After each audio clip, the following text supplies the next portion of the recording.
প্রিয় ভাগ্রিটা, জানি না কিভাবে লিখব, কিভাবে লিখলে তুমি বুঝবে। তবুও তোমার জন্য লিখছি। কারণ আজ যদি না লিখি তাহলে আমার যে দম বন্ধ হয়ে আসবে। শ্বাস নিতে বড্ড কষ্ট হবে। আমি যে তোমায় ভালোবাসি এই কথাটি বড্ড সাধারণ শোনাবে।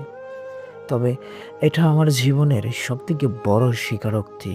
আমি তোমায় নিজের থেকেও বেশি ভালোবাসি। হয়তো এই ভালোবাসার কোনো নিশ্চয়তা নেই, কোনো প্রতিদান নেই। এই ভালোবাসায় কোনো চাওয়া পাওয়া নেই।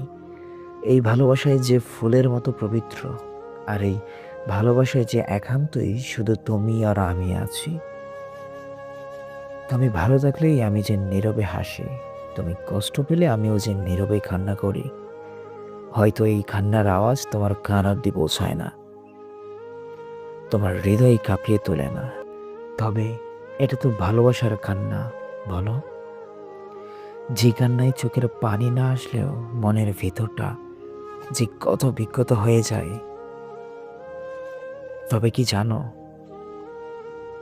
তোমার মুখের হাসি কিন্তু আমার সমস্ত দুঃখ কষ্টের যন্ত্রণা ভুলিয়ে দেয়। আমাদের ভিডিওটি যদি ভালো লাগে তাহলে অবশ্যই আমাদের চ্যানেলটি সাবস্ক্রাইব করে পাশে থাকবেন। ধন্যবাদ সকলকে।